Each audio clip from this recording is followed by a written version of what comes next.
오늘 오전에 하나님 말씀은 누가복음 11장입니다. 자, 11장 거기 24절부터 26절까지를 받들어 읽겠습니다. 자, 이제 교리적으로 여기에 이제 그 집이라는 표현이 나왔을 때는 이스라엘 집을 가리킵니다. 그러나 실제적으로는 이 집은 사람의 몸을 또 지칭하기도 합니다. 그래서 이 집 안에 악령이 들어오는 거예요. 그렇죠? 자, 그러면 무엇을 의미하냐? 사람은 늘 자기 안에 무엇이든지 채워져야 됩니다. 그게 성령이냐 악령이냐, 이게 제일 중요한 거겠죠. 그렇죠? 자, 거기 24절 보십시오. 더러운 영이 어떤 사람에게서 나와 물 없는 곳으로 두루 다니면서 쉴 곳을 찾다가 찾지 못하자 그가 말하기를 내가 나왔던 내 집으로 돌아가리라 하고 돌아와 보니 그 집이 소재되고 단장되었더라 이거죠. 자, 깨끗해졌죠? 그러면 이러면 더러운 영이 물러갈 줄 알았나 보죠? 거기 26절 보세요. 그러자 그가 가서 자기보다 더 악한 다른 7영을 데려와서 들어가 거기서 사니 그 사람의 나중 상태가 처음보다 더 악화되었더라고 하시니라 말씀을 하고 있는 것이죠. 그렇죠? 예. 자, 그래서 오늘 설교의 제목은 무엇으로 채울 것인가 이거예요. 예. 이게 비워놨는데 비워놓고 살 수 있냐? 그건 불가능해요. 사람이라면요, 자기 안에 뭔가를 채워야 되는데 더러운 영이 싫다면 성령으로 자신 안을 채워야죠. 그렇죠? 자, 사람은 자고로 자신 안에 무엇이로든 채워지기를 갈망하는 법입니다. 자기 안에 무엇이 가득한지는 저마다 다릅니다. 돈, 권력, 인기, 명성, 애정, 오락, 노름, 술, 마약 등등. 이 죄성을 지닌 인간들의 내면은 모두 죄악을 저지르기 다분한 소지가 있는 그런 요소들로 가득 차 있다 이거죠. 사실 이런 현상은 인간의 육신이 죄로 타락했음을 보여주는 단면이기도 합니다. 자, 이런 성향을 이용하여 인간 안에 딱 침투해서 딱 그 안에 둥지를 트려는 존재가 있다 이거죠. 바로 마귀다 이거죠. 마귀는 어디에 있기를 좋아할까 이거예요. 나중에 한번 성경 공부할 기회가 있겠지만 마귀는 인간의 몸 안에 들어가는 걸 좋아하는 거예요. 자, 반면 그럼 하나님께서는 어떠신가? 하나님께서도 인간 안에 들어가실 수 있습니다. 구약에서는 하나님께서 임의로 인간 안에 들어왔다가 다시 나오시는 경우가 빈번했지만 신약에서는 예수 그리스도의 완전한 구속으로 인해 누구든 예수님을 자신의 구주로 영접하기만 하면 성령께서 그 사람 안에 즉시 내주하시게 됩니다. 갈라디아서 4장 6절에도 너희가 아들들이므로 하나님께서 자기 아들의 영을 너희 마음속에 보내시어 아바 아버지라 부르짖게 하셨느니라 이거죠. 네. 하나님의 아들의 영이 우리 마음 안에 있다 이거죠. 로마서 8장 15절도 너희는 다시 두려워하는 종의 영을 받지 아니하였고 양자되는 영을 받았으므로 이렇게 나와요. 받았다고 나오죠. 그에 따라 우리가 아바 아버지라 부르짖느니라 이거죠. 따라서 구원받은 그리스도인은 자, 비록 영의 형태이지만 자신 안에 지금 예수 그리스도가 들어가 계시고 그 사람 안을 지금 예수 그리스도가 채우고 있는 것과 같다는 사실이에요. 자, 그렇다면 구원받는 순간 그 사람은 예수 그리스도로 그럼 계속 채워져 있는 것인가? 안타깝게도 그렇지가 않습니다. 이유인즉 예수님께서는 아들의 영으로 불리시죠. 또는 그리스도의 영으로도 불리신다 이거예요. 로마서 8장 9절에 나온 대로. 그러니까 그리스도의 영이 곧 성령 아니겠어요? 그 성령이 우리 안에 내주하십니다. 요한복음 14장 17절에 나온 대로. 그런데 이 영이라는 건 뭐냐? 마치 바람과 같다고 성경이 묘사를 합니다. 바람도 요만큼 있느냐 이만큼 있느냐가 다른 거죠. 그렇죠. 요한복음 3장 8절에 근거해서. 그래서 이 영이라는 것도 어때요? 바람이 가득해야 채워졌단 말 하듯이. 그래서 우리 안에도 어때요? 성령이 가득 채워져야만 하는 것이에요. 그래서 그리스도인 안에 성령이 계신 것과 성령으로 채워진다는 것은 사실 별개의 문제예요. 우리 안에 성령으로 충만해져야만 비로소 가득 채워진다라는 그런 표현을 쓸 수가 있는 거예요. 그러니까 여러분이 구원받았다는 사실 하나만으로 여러분 안에 성령이 충만해졌다고 말을 할 수 없는 거예요. 그냥 성령이 내주하고 계신 것뿐이에요. 그 구원받은 성도가 이제 어떤 삶을 사느냐에 따라서, 또 어떤 처신하느냐에 따라서 성령으로 충만해질 수 있고, 안 그러면 성령이 그냥 시름시름하고 아무 힘도 못 쓰고 슬퍼하는 그러한 현상이 벌어질 수도 있는 것이. 그렇기 때문에 성경은 우리에게 성령으로 충만하라, 에베소 5장 18절에 그렇게 명령하고 있는 것입니다. 자, 그러면 인간이 성령으로 충만해지는 것은 단순하고 쉬운가요? 결코 그렇지 않습니다.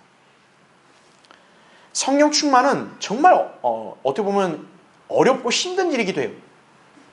왜냐하면 그만큼 마귀의 방해가 거세기 때문입니다. 특히 우리 육신은 여전히 죄 가운데 있어서 성령을 거슬러 반항을 하며 급기야 거부하기까지 합니다. 갈라디아서 5장 17절에 나온 대로. 여러분의 육신은요, 여러분 안에 성령이 활동하지 못하게 방해하는 거예요.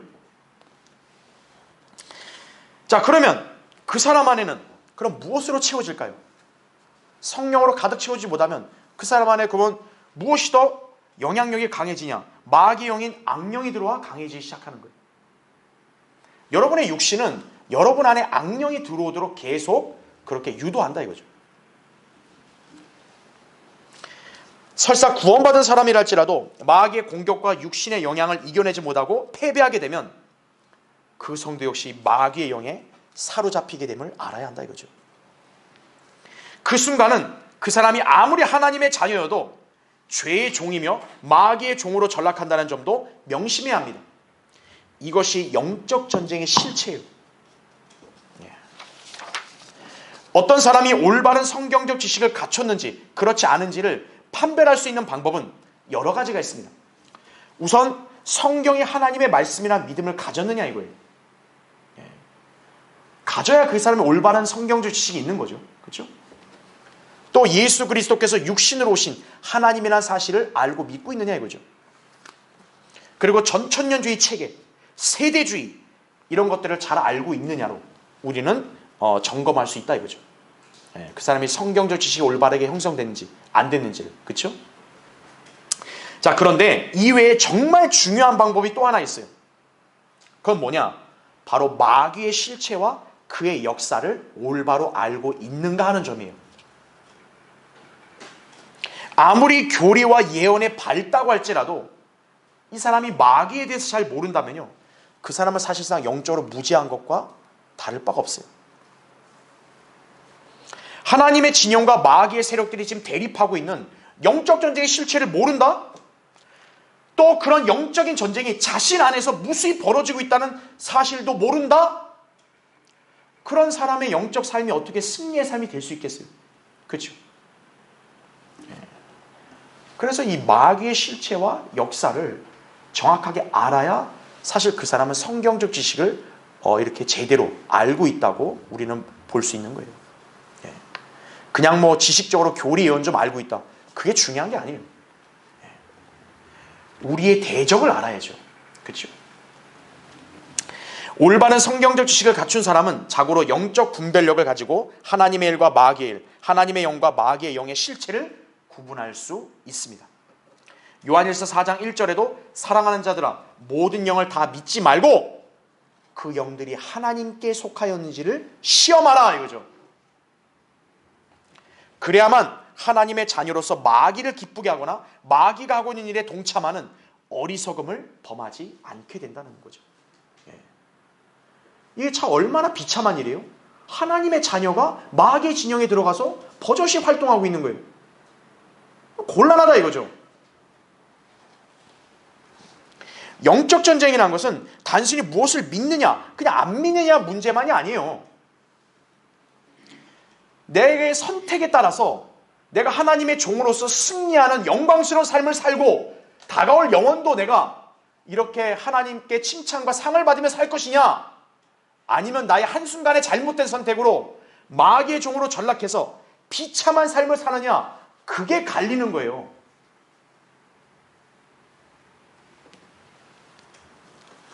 그래서 어떤 설교자도 이렇게 말했던 바 있습니다. 세계 대전은 영적 전쟁과 비교할 때 한낱 소풍에 지나지 않는다 이거예요. 여러분, 우리 인간의 안목으로 1차, 2차 세계대전 얼마나 진짜 무시무시했어요. 근데 영적 전쟁은 어때요? 그와 비교하면 그 1, 2차 대전은 그냥 유치원 소풍에 불과하는 거예요. 그만큼 치열하고 무서운 게 영적 전쟁이라는 사실 아셔야 돼요. 그 영적 전쟁은 바로 그 한 사람 안을 누가 채우느냐예요. 성령이 채우느냐, 악령이 채우느냐예요. 자, 현실적이고 실제적인 영적 전쟁, 여러분 자신 안에서 벌어지고 있습니다. 이 전쟁은 승리 아니면 패배밖에 없습니다.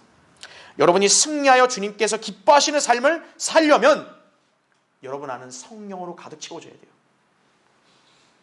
이런 법칙을 보여주는 게 여기 지금 본문이라 이거죠. 아, 나 욕심 없어요. 나 마음을 싹 비울게요. 그럼 그 즉시 누가 들어온 거예요? 더 악한 악령이 들어오는 거예요. 사람은 무엇인가로 채워져야 돼요. 여러분은 무엇으로 지금 자신을 채우고 있습니까? 여러분은 이제 앞으로 무엇으로 여러분 자신을 가득 채울 거예요?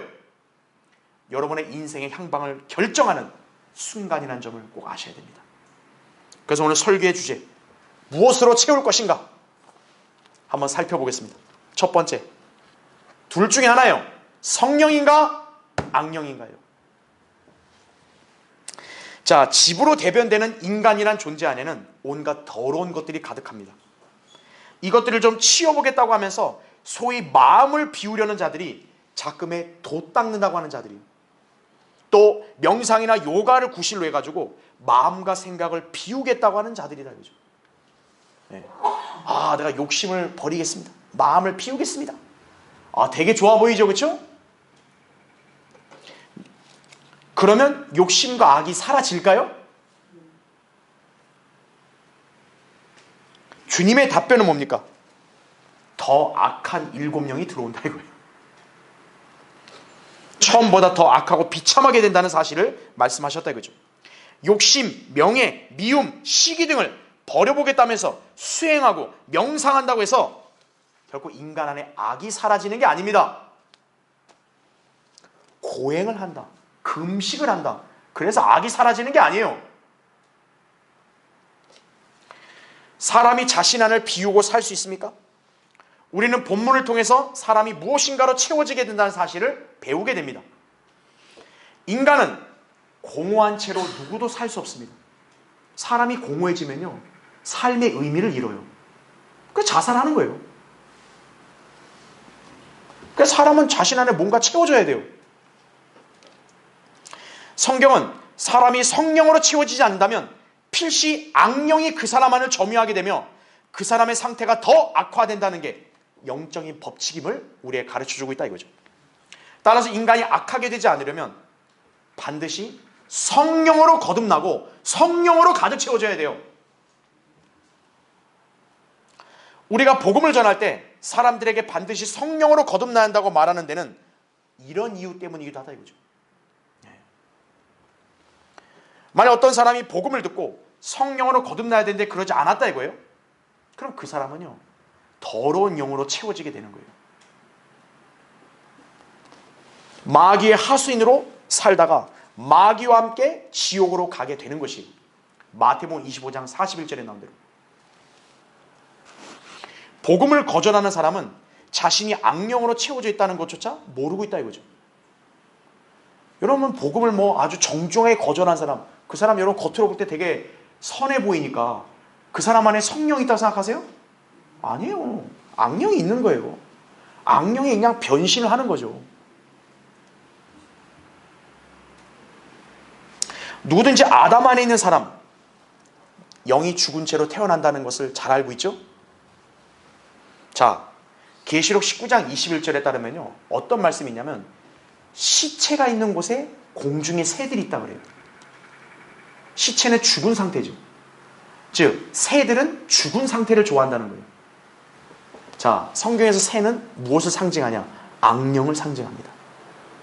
씨 뿌린 자의 비유에 보면 새들이 말씀의 씨를 다 쪼아먹어 가죠. 주님은 그게 사탄이라고 얘기했다고. 새들은 악령이에요. 근데 그 새들이 어디 있기 좋아한다고요? 시체, 죽은 상태에 있는 그런 자를 좋아한다. 악령들은 어디를 좋아해요? 영이 죽은 자들을 좋아하는 거예요. 그래서 누구든 성령으로 거듭나서 성령이 그 사람 안에 내주하시기 전까지는 그 사람이 무슨 짓을 하고 무엇을 배웠다 해도 악령으로 채워져 있다는 점을 아셔야 돼요. 또한 성경은 사람을 무엇인가로 채워져야 하는 집 외에도요, 무엇인가를 담을 수 있는 그릇으로도 묘사합니다. 자, 주 예수 그리스도를 영접한 그리스도인을 바울은 뭐에 빗대어 설명했냐? 귀한 보물을 담고 있는 질그릇으로 비유를 했습니다. 질그릇이 우리 진흙과 같은 육신이잖아요. 우리 안에 보물이 있다는 거예요. 그 보물이 누구예요? 예수 그리스도라고요. 또한 하나님의 집에서 주님이 쓰시기에 합당한 그릇들이 될 수 있다고 디모데후서 2장 20절 22절에 나온다 이거죠. 그러니까 우리 인간은 또 그릇으로 비유되는 거예요. 그릇 안에 뭘 담아야 돼요. 그런데 악인들은 어떤 그릇이냐? 하나님의 진노의 심판 때 철장으로 부서지며 멸하기에 합당한 진노의 그릇들로 그렇게 설명이 된다 이거죠. 로마서 9장 22절부터 24절에 나온대요. 그러니까 성령으로 거듭나서 성령이 그 사람 내주에 있는 그리스도인은 하나님 보실 때는 합당한 그릇인 거고, 성령이 없고 악령이 있는 건 뭐예요? 진노의 그릇들인 거예요. 자, 분명한 건 뭡니까? 구원받지 못한 사람은 하나님께서 기뻐하실 만한 것으로 자신의 그릇을 채울 수 없다는 사실이에요. 오직 예수 그리스도께서 그 사람 안에 악하고 더러운 것을 가져가시고 하나님의 것인 새 것으로 채우시기 전까지는 어떤 것도 어떤 사람도 자신 안에 선하고 아름다운 것을 채울 수 없다는 점을 여러분 기억하셔야 돼요.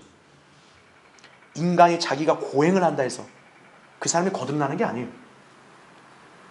새벽 예배 금요철야 막 3, 40년 봉사했다 해서 거듭나는 거 아니에요.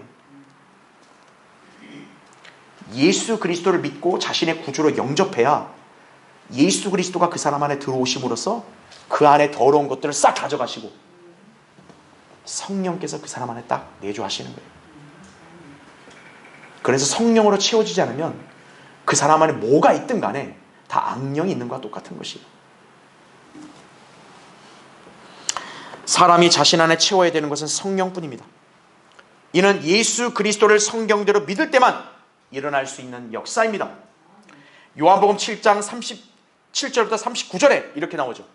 누구든지 목마르거든 내게로 와서 마시라. 나를 믿는 자는 성경이 말씀한 것과 같이 그의 배에서 어떻대요? 생수의 강들이 흐르리라 이거죠. 그 사람 안에 넘치는 거예요. 넘치는 물이 있어봐요. 가득 차죠. 이것은 주께서 자기를 믿는 사람들이 받게 될 성령을 말씀하신 것이라. 이는 예수께서 아직 영광을 받지 못하셨기 때문에 그들에게 아직 성령을 주지 아니하셨습니다. 왜냐하면 아직 십자가에 죽으시기 전이니까요. 지금은 이미 십자가에 죽으신 이후이기 때문에 예수 그리스도를 믿는 자는 그 사람 안에 생수의 강들이 넘치듯이 성령이 그 사람 안에 내주하시는 거예요. 자, 하지만 이보다 더 중요한 문제는 뭘까요? 예수 그리스도를 구주로 영접하고 성령으로 거듭난 뒤에도 그리스도인이 지속적으로 성령으로 채워져 있어야 한다는 사실입니다. 그게 더 중요해요. 비록 그가 성령이 내주하시는 전이 되었을지라도 악한 영적 세력들의 영향을 받을 수 있다는 점을 간과해서는 안 됩니다. 그 사람 안에 성령이 있다고 악령이 그냥 아예 안 거드냐? 그게 아니에요. 사람이 구원받은 뒤에도 지속적으로 성령으로 충만하지 않으면요, 곧 자기 자아로 충만해지는 거예요. 그 사람은. 그로 인해 악한 영들이 침투하는 조건이 형성되고 맙니다. 이럴 때 성도 안에 계신 성령은 신음하게 되는 거예요. 급기야는 그 성도는 성령을 슬프게 하는 죄를 짓게 되는 것이에요. 그래서 성경에 뭐라고 우리에게 명령하느냐? 하나님의 거룩한 영을 슬프게 하지 말라 이거예요. 여러분 안에 죄악된 거를 자꾸 생각하고 떠오르고 채올라가죠. 여러분 안에 계신 성령이 막 슬퍼하고 괴로워하시는 거예요. 너 왜 그러니? 이거예요. 자, 유명한 복음 전도자 D.L. 무디가 설교 중에 한 예를 이렇게 들었어요. 그리스도인의 영적 생활을 이렇게 빗대어 설명한 적이 있었습니다. 자, 여러분 들어보십시오. 제가 이 유리컵에서 어떻게 공기를 없앨 수 있겠습니까? 그랬더니 한 사람이 자신 있게 이렇게 대답을 합니다. 아, 펌프로 공기를 빨아들이면 되죠. 그렇게 답변했더니 무디가 이렇게 얘기합니다. 만일 그렇게 하면 유리컵이 부서질 겁니다. 그렇죠? 너무 압력이 강하니까. 그러니까 청중들이 막 여러 가지 의견을 내세웠는데 만족할 만한 답이 나오지 않았습니다. 자, 결국 무디가 나서서 정답을 시연했습니다. 그게 뭐냐? 주전자를 가득 들고 유리컵에다가 물을 가득 채우는 거예요. 그러고는 이렇게 말합니다. 자, 공기가 지금 제거되었습니다. 이처럼 그리스도인의 영적 생활은 죄를 제거하는 데 있는 게 아니라 성령으로 충만한 삶을 사는 데 있습니다. 이렇게 얘기했다는 거죠. 그렇죠? 내가 내 안에 좀 더러운 거 빼보겠다고 막 안간힘 썼다 이거죠. 예. 나만 더 비참함을 느끼는 거예요. 왜? 인간은 대단한 존재가 아니거든요. 여러분 안에 계신 성령으로 충만해지면 되는 거예요. 육신과 마귀의 어떤 것들이 아예 그냥 구멍 하나도 거기 딱 차지하지 못하도록 완전히 성령으로 가득 채우는 거예요. 그게 답이라고요.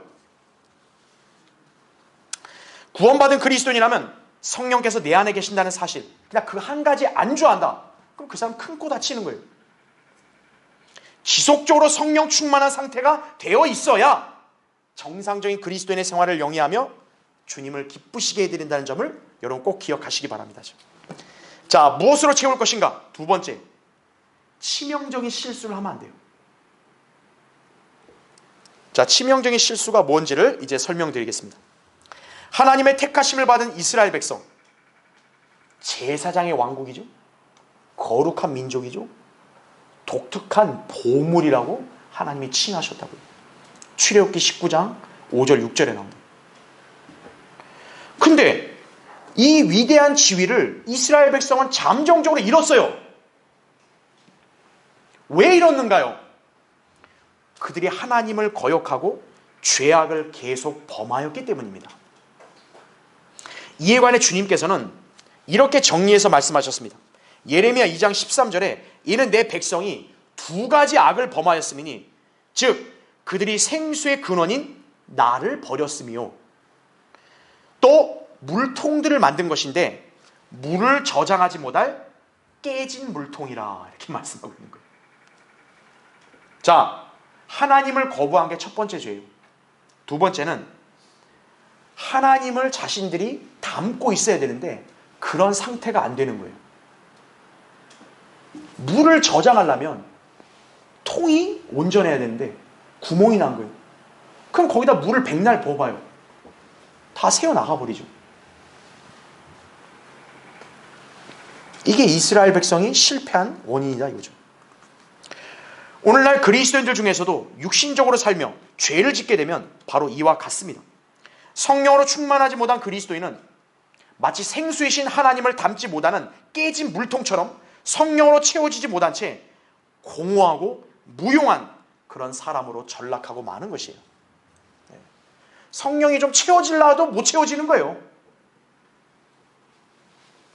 그리스도인의 영적 생활에 있어 성령 충만함은 가장 중요하고 기본적인 요건입니다.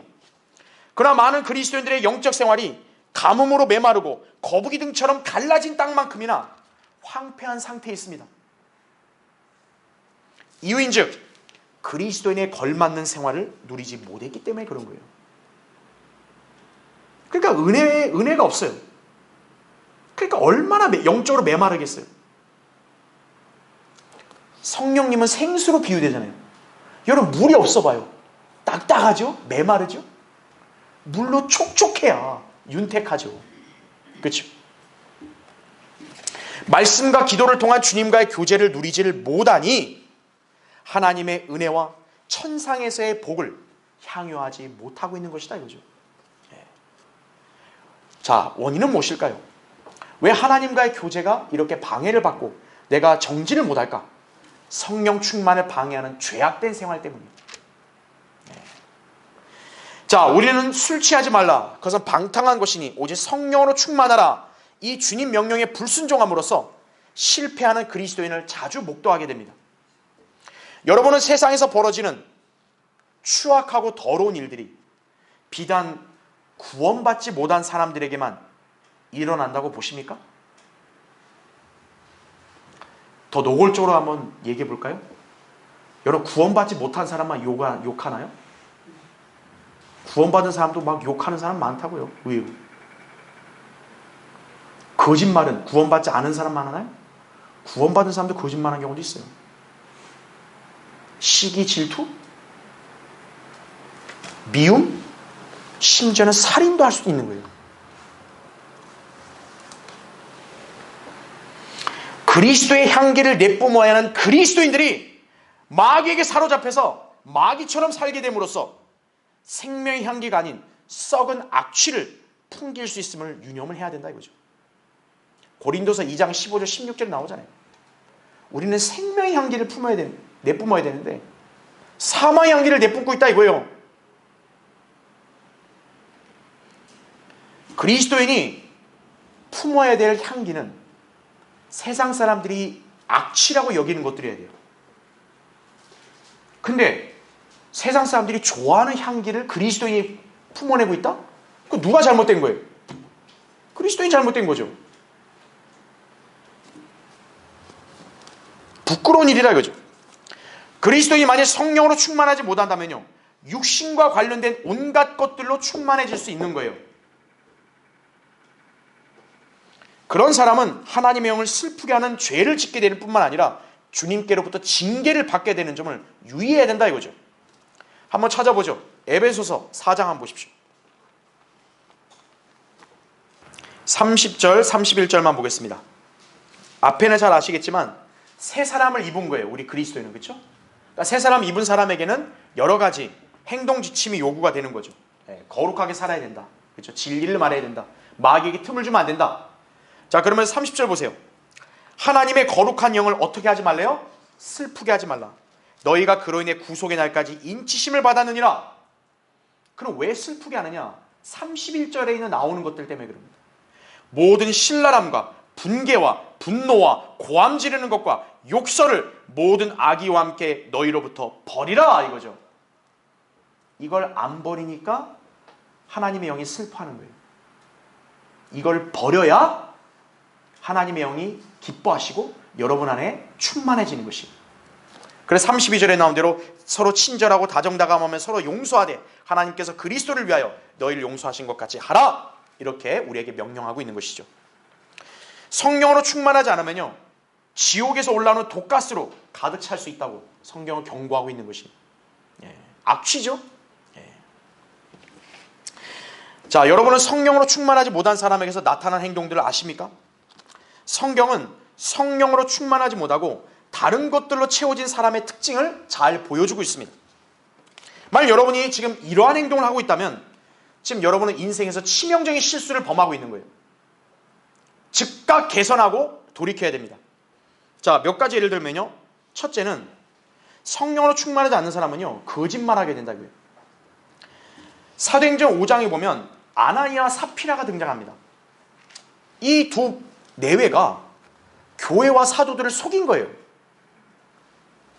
그래서 베드로가 그들의 전곡을 찌르면서 그들을 힐난했던 게 뭐냐? 너희의 마음을 지금 사탄이 가득 채우고 있다 이거예요. 사탄이. 그래서 성령께 거짓말하고 있다. 그리고 그 사실로 아나니아 사피라는 그 자리에서 즉사해버렸습니다. 물론 오늘날 그리스도인들이 거짓말했다 해서 단번에 죽임을 당하고 이건 아니에요. 여기서 주목해야 될 것은 그들이 성령이 아닌 다른 것으로 채워져서 돌이킬 수 없는 실수를 범했다라는 거예요. 베드로는 딱 단정하죠. 성령이 아니니까 뭐예요? 사탄이 너희들의 마음을 채웠다고. 자, 둘째. 그럼 그렇게 지적한 베드로는 그러면 온전했냐? 그렇지 않죠. 베드로 역시도 성령으로 옛날에 충만하지 못했기 때문에 어리석은 말을 쏟아냈죠. 마태복음 16장에서 베드로는 예수님께서 그분의 고난과 죽으심과 부활을 말씀하시자 주여 그럴 수 없나이다. 절대 그런 일은 있어서는 아니 됩니다. 아, 주님을 굉장히 생각하는 것 같죠? 그러자 주님이 즉시 돌아서서 그를 향해 사탄아 내 뒤로 물러가라, 이런 호된 책망을 하셨다 이거죠. 아니, 베드로란 인간인데 예수님은 뭐라고 지적해요? 사탄아. 왜냐? 베드로의 마음을 지금 사탄이 채운 거예요. 성령으로 충만하지 못하면 이처럼 마귀와 무척 흡사한 모습을 보이기도 한다 이거죠. 여러분, 마귀는 무조건 뿔 달리고 무조건 악한 말, 악한 행동하고 이것만 마귀 들린 게 아니에요. 경건하고 굉장히 도덕적이고 종교적인 형태로도 마귀는 이렇게 딱 등장하는 거예요. 사람들은 그런 사람은 다 선량하다고 봐가지고 깨끗하다고 다 그렇게 판단하잖아요. 아니에요. 성경에서 어긋지게 행동하고 어긋진 상태에 있는 사람은 지금 악령이 채워져 있는 거예요. 자, 셋째는 성령으로 충만하지 못한 사람은요, 모세처럼 화를 참지 못해요. 모세는 무리바의 물가에서 불평하는 이스라엘 백성에게 진노했다 이거죠. 으아, 열받는다 해가지고 그냥 어떻게 하냐, 자기 막대기로 바위를 2번이나 내리친 거예요. 주님은 말만 하라 그랬는데 자기 화를 못 이긴 거예요. 그냥 막 이거 친 거죠 그냥. 예. 그럼 하나님이 그걸 이해해 주셨냐? 아니에요. 하나님께서는 단호하게 그분을 거룩하게 하지 않은 그 죄로 인해 모세 너는 가나안 땅에 못 들어간다, 딱 못을 박으신 거예요. 네 번째, 성령으로 충만하지 못한 사람은 카인과 같이요, 하나님의 훈계를 받아들이지 않아요. 카인은 자신의 재물이 하나님께 연락이 되지 않으니까요, 몹시 격노하고 안색이 변했다고 창세기 4장 5절에 나온다 이거죠. 그래서 하나님께서는 그에게 뭐라고 말씀하셨냐면 창세기 4장 7절에도 내가 바르게 행하면 받아들여지지 않겠느냐? 내가 바르게 행하지 아니하면 죄가 문 앞에 엎드리느니라. 죄의 욕망이 내게 있으니 너는 죄를 다스릴지니라. 어떻게 보면 카인에게 그게 마지막 경고였던 거예요.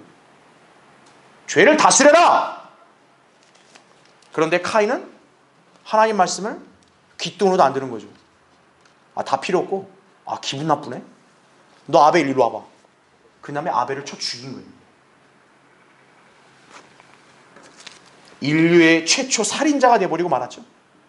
그 한 가지예요. 카인을 막을 수 있었던 마지막 관문이 있었다고요. 근데 카인의 마음은 이미 악령으로 가득 채워져 있는 거예요. 그러니까 하나님의 말씀 보고 귓등으로 안 듣는 거예요. 다 필요 없고, 야 아벨 일로 와봐. 그 다음에 죽인 거죠. 이렇듯 성령으로 충만하지 못한 사람은 육신적인 모습들을 그대로 드러냅니다. 그 순간 다른 영으로 채워져서 치명적인 실수를 저지르게 되며 결국 돌이킬 수 없는 결과를 가져오기도 한다는 점을 명심해야 되는 것이에요. 한 번 실수, 그냥 지나가면 다 시간이 흐르면 다 잊혀지겠지. 그거는 여러분 자신의 생각이죠.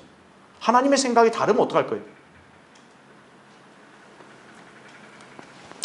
여러분이 성령으로 충만하지 않고 자꾸 영적 전쟁에서 패배하기만 하면요, 언젠가 돌이킬 수 없는 치명적인 실수를 범할 소지가 있는 것이에요.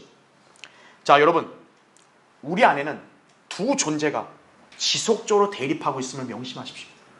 여러분 지금 평탄한 게 아니에요. 지금 여러분은 고요한 게 아니에요. 지금 여러분 안에는 아주 극심한 두 대적이 있는 거예요. 성령과 악령이, 육신이. 성령은 여러분을 하나님의 뜻에 따라 이끌려고 하면 육신은 계속 딴지를 거는 거예요. 안 돼, 안 돼. 얘 이런 거 좋아해. 그러니까 나도 얘 이렇게 세상에 살게. 여러분이 이 말씀을 잘 유념해서 성령을 따르고 충만하게 살아야 돼요. 그렇지 않으면 육신적으로 살게 돼요. 육신의 일들을 행한다는 사실을 여러분 꼭 알아야 된다 이거죠. 갈라디아서 5장 17절에도 육신은 성령을 거스러 욕심을 부리며 성령은 육신을 거스르나니 이들은 서로 반목하여서 너희가 하고자 하는 것을 하지 못하게 하느니라 이거죠. 그러니까 여러분의 매일매일의 삶을 한번 보세요. 어쩔 때 하나님 말씀을 내가 잘 따르는 것 같은데도 어쩔 때 잘 못 따르는 거예요. 그 순간순간마다 여러분의 선택과 의지에 따라 성령이 이기는 경우도 있고 지금 육신이 이기는 경우도 있는 거예요. 지금 여러분은 그냥 안이하게 보내는 게 아니에요. 매일 매 순간을 항상 잘 신중하게 유념하고 성령님이 지금 나를 이끄시는 게 뭔가 그걸 알고 따라가야 된다 이거죠. 성령으로 충만해야 되는 것이. 자, 무엇으로 채울 것인가? 세 번째, 방금 얘기했죠. 성령으로 충만한 삶을 살아라 이거죠. 사도 바울이 에베소 5장 18절에 술 취하지 말라. 그것은 방탕한 것이니 오직 성령으로 충만하라. 이렇게 말을 했는데 왜 하필 성령으로 충만함을 술 취함으로 비교한 것인가 이거예요. 인간은 자신의 공허함을 채우는 데 있어서요. 성령 아니면 술을 찾는 거예요. 그러니까 성령으로 충만하지 않으면요. 인간은 자기 적적함, 공허함을 뭘로 달래려고 그래요? 술로 달래려고 하는 거예요. 그만큼 성령 충만함과 술 취함은 좀 닮은 점들이 있다는 거예요. 여러분 이제 잘 들어보시면 아마 공감이 될 거예요. 먼저 술 취함과 성령 충만함은 둘 다 사람을 담대하게 만듭니다. 여러분 술 취한 사람이 얼마나 대담한지 잘 아시리라 생각됩니다. 말 거침없어요. 행동 거침없어요. 그때는 세상 무서운 게 없어요. 야 때려봐! 야 죽여봐! 이거죠. 그죠? 술 주정뱅이는 수치를 모르며 상대방을 전혀 의식하지 않습니다. 자, 우스운 얘기지만요. 술 취한 사람은 일단 다른 거 다 차치하고라도 사람을 두려워하진 않아요. 그 성경적 원칙은 딱 맞아요. 그렇죠? 사람을 두려워하진 않아요. 얼떨결에 그 성경적 원칙 하나 지키는 거예요. 그냥 술 취하면. 물론 술 취함에서 오는 담대함은 모두 죄악과 연계될 뿐입니다. 반면 성령으로 충만한 사람은 사람을 두려워하지 않는 대신 하나님을 두려워하죠. 그래서 담대하다 이거죠. 그리고 담대하게 죄를 지적해요. 하나님의 심판을 경고해요. 구원의 길을 제시합니다. 그뿐만 아니라 자기 자신도 하나님 명령에 그대로 따르고 살죠. 누가 나한테 뭐라 하든 상관없이. 그렇죠? 성령 충만한 사람이다 이거죠. 자, 그 다음으로 술 취함과 성령 충만함은 둘 다 다른 사람들과 함께 나누고자 하는 욕구를 갖게 됩니다. 그러니까 자기 혼자 만족 못하고 누군가 옆에 꼭 끼고 있으려고 그래요. 사람들이 보통 술을 혼자 마시고 취할 때도 있는데요. 그보다 다른 사람들과 함께 마시며 즐기는 걸 선호하죠. 우리 술 한잔하러 가지! 이거죠. 그렇죠. 막 여러 사람끼리 끼리끼리 모여 술 마시는 걸 좋아하잖아요. 그렇죠? 술 취한 사람 막 여러 사람이 같이 있는 걸 좋아한다고요. 이처럼 성령 충만한 그리스도인도 다른 그리스도인과 교제를 통해 함께 나누고자 하는 욕망을 갖게 되는 것이, 다른 사람을 그리스도 안에 어떤 격려나 사랑의 위로나 성령의 교제나 인정이나 자비로서 대하며 같은 생각이 되어 같은 사랑을 가지고 하나 되고 한 생각으로 남을 자신들보다 존중하는 가운데 교제하려고 하는 것이, 이게 빌립보서 2장 1절부터 4절에 나온 말씀입니다. 그러니까 성령 충만한 사람은 다른 그리스도인들과 교제하면서 좋은 것들을 나누려고 한다 그죠? 성도 간의 교제를 잘 누리는 사람이 성령 충만한 사람이에요. 자, 세 번째, 술 취함과 성령 충만함 둘 다 입을 다물고 있지 못합니다. 꼭 나불을 대야 돼요. 술 취한 사람은 아주 쉴 새 없이 말한다고요. 그리고 술 취한 사람은 꼭 노래를 불러요. 흥에 겨워 노래 부르는 거죠. 그러니까 뽕짝을 주로 부른다 이거죠. 그렇죠? 성령 충만한 사람은 어때요? 그의 입에서 감사와 찬양이 끊이지 않는 거예요. 누가 좀 그만 좀 해라, 제발 좀 그만 좀 조용해라 말려도 그 사람 입에서는 늘 진리의 말씀과 하나님을 향한 찬양이 나오는 거예요. 그리고 예수 그리스도를 꼭 증거한다 이거죠. 그게 다른 점인 거죠. 둘 다 말이 많은데 성령 충만한 사람은 찬송과 감사와 복음이 나오는 것이, 성령 충만한 그리스도인의 특징 중 하나, 그리스도의 복음을 부끄러워하지 않는다는 사실이에요. 로마서 1장 16절에 나오대로. 여러분 중에 복음을 부끄러워하는 사람 있으면 그 성령 충만한 거 아니에요 지금. 네 번째는 술 취함과 성령 충만함은 둘 다 가족들에게 영향을 미치게 됩니다. 여러분, 술 취한 사람은 어때요? 가족들이 고통이죠. 예. 그냥 빨리 잠이나 잘 것인데 와서 그냥 아주 가족들 힘들게 해요. 이 술 취한 사람. 그렇죠? 반대로 성령 충만한 사람은 자기 가족들에게 믿음의 도전, 영적으로 좋은 영향력을 끼친다 이거죠. 그렇죠? 예. 같은 것 같아도 내용은 완전히 달라요. 그렇죠? 그래서 오히려 믿음의 가족들에게 용기도 주는 거예요. 성령 충만한 사람. 다섯 번째, 술 취한 사람과 성령 충만한 사람은 그의 행동으로 그의 상태를 쉽게 확인할 수 있게 됩니다. 그렇죠? 여러분, 누가 술 취했는지 딱 보면 알아요. 벌써. 이 비틀비틀거리고. 그렇죠? 예. 성령으로 충만한 사람은 여러분 딱 보면 아는 거예요. 저 사람 성령 충만하구나. 그렇죠? 또한 둘 다 냄새가 나요. 술 취한 사람한테 지독한 술 냄새가 코를 찌르는데 성령 충만한 사람에게는 그리스도의 향기가 바란다 이거죠. 향기로 냄새가 나는 거예요. 자, 술 취함과 성령 충만함, 이렇게 많은 유사점이 있지만 그 결과는 판이하게 다릅니다. 사람이 무엇인가로 채워져 있어야 하듯이 사람은 또한 무엇인가로 취해 있어야 돼요. 그게 성령으로 충만한 상태든 아니면 술에 취한 상태가 된다는 사실이죠. 그렇죠? 네. 여러분이 만약 성령으로 충만해지지 않으려고 하면요, 하나님께서는 여러분을 술 취한 사람과 별반 다를 게 없이 보이는 거예요. 네. 참으로 심각하고 중요한 사안이다 이거죠. 자, 그렇다면 어떻게 성령으로 그럼 충만하게 될 수 있는가 이거 어떻게 하면 지속적으로 성령으로 가득 채울 수 있는가 이거죠. 자, 술 취한 사람은 술이라는 요소가 들어가서 고주망태가 되는 거 아니겠습니까? 그렇죠? 취하려면 술이 들어가야 돼요. 알코올이 들어가죠. 성령 충만한 성도는 하나님과의 바른 관계에서 그분의 말씀이 기폭제가 되는 거예요. 그 말씀이 그 사람 안에 들어가 역사할 때 성령이 강해지기 시작한다 이거죠. 그리고 믿음으로 주님께 간구하면 성령으로 충만해질 수 있는 거예요, 여러분들.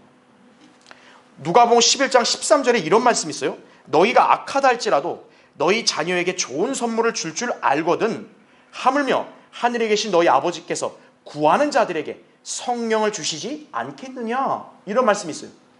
자, 교리적으로 이 말씀은 이스라엘에게 적용됩니다. 그러니까 성령을 받으려면 구하라는 거예요.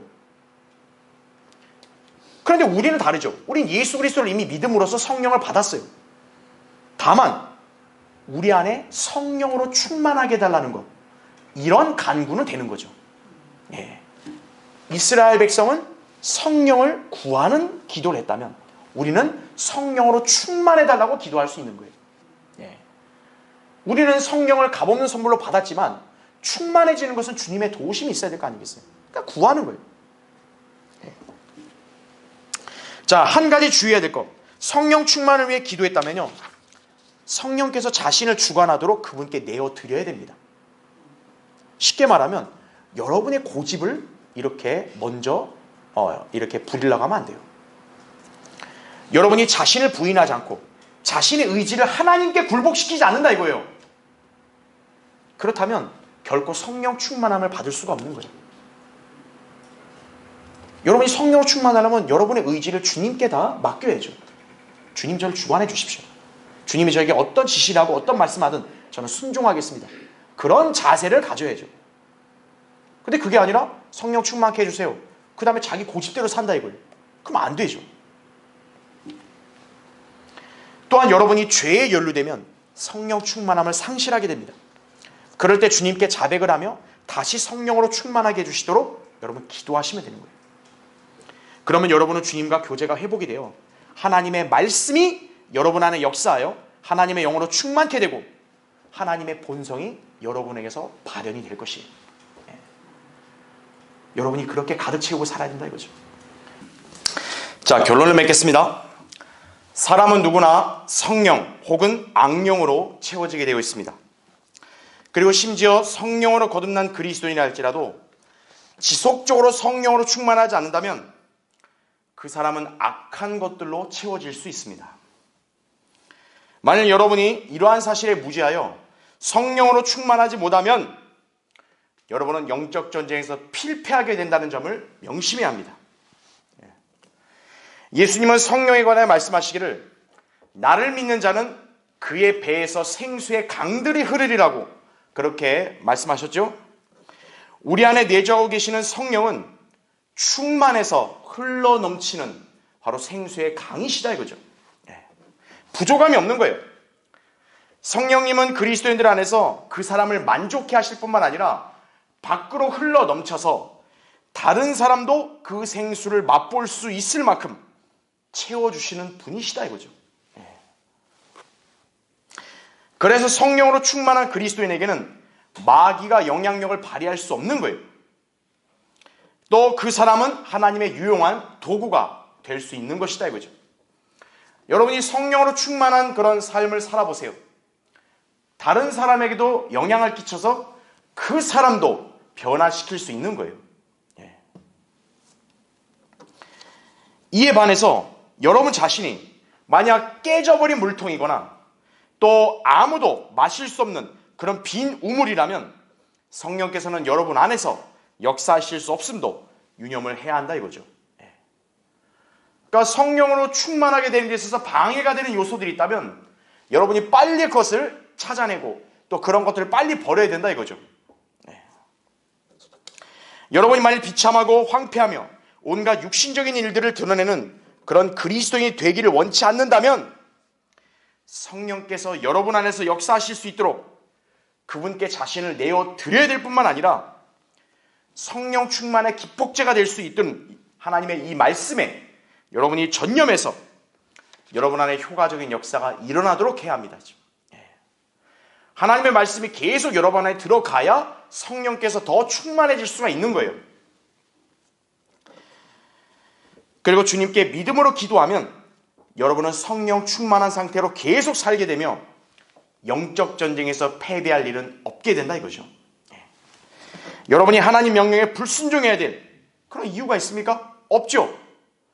여러분 중에 누구도 영적 전쟁에서 패배할 이유 없어요. 그렇죠? 다 승리해야죠. 그러려면 여러분 안에 과연 무엇으로 채워져야 승리의 삶을 살 수 있는지를 여러분 잘 유념하셔야 합니다. 자, 여러분 이 시간부로 우리 모두는 이런 영적인 법칙을 잘 이해하고 여러분 자신을 성령으로 충만케 해서 그리스도인으로서 아름다운 간증을 남기시기를 바랍니다. 자, 기도하겠습니다.